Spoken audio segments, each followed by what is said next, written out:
Jamaah rahmatillah Allah, kata Rasulullah sallallahu alaihi wasallam, apapun yang engkau tinggalkan bagi sahabatmu, baik itu harta ataupun jasa ataupun yang semisalnya. Kadang-kadang jamaah rahmatillah Allah, ada perbuatan kita yang bisa dirasakan manfaatnya oleh orang lain. Betul tidak jamaah? Manfaat apa yang bisa tetap saya berikan kepada mereka meskipun saya sudah tidak ada. Maka kata Rasulullah SAW, amalan apapun yang engkau niatkan mengharapkan wajah Allah, selama itu kebaikan dan kau niatnya seperti itu, maka kata Rasulullah SAW, amalan itu akan menambah derajat dan kemudian kedudukanmu pada hari kiamat atau di akhirat. Selama itu dilakukan, manfaatnya masih tetap ada, derajat kita naik terus, naik terus, naik terus.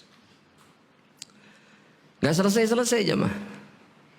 Sehingga bagi seorang mukmin bukan hanya harta yang dia tinggalkan bagi keluarganya, tapi manfaat yang dia tinggalkan bagi orang lain. Jamaah rahmatillah Allah. Coba saya mau tanya, ada tidak di antara para sahabat yang meninggalkan manfaat bagi kaum mukminin yang lainnya setelah dia tidak ada?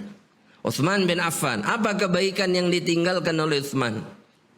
Kebun kurma yang di dalamnya ada sumurnya, betul? Iya.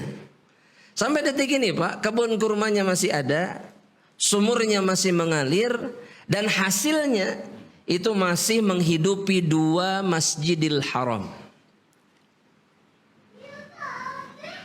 Jadi hasil dari manfaatnya itu jemaah, itu masih dipakai untuk membangun Masjid Nabawi dan juga Masjid Al-Haram di Makkah. Ada bangunan gedung yang disewa-sewakan, tapi di situ ditulis pemiliknya Sayyiduna Utsman bin Affan. Gimana Pak?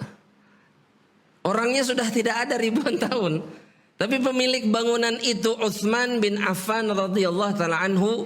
Satu, itu bukti masih mengalirnya kebaikan dari apa yang beliau lakukan. Satu, yang kedua, kalau saya ingin menyebutkan jamaah, itu bukti betapa amanahnya manusia-manusia yang menjaga kebun itu.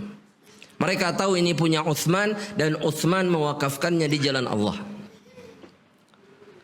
Dan jika seseorang mengharapkan wajah Allah ketika melakukannya, kata Nabi Muhammad SAW, itu hanya akan menambah derajat dan kemudian ketinggian di sisi Allah Subhanahu wa taala.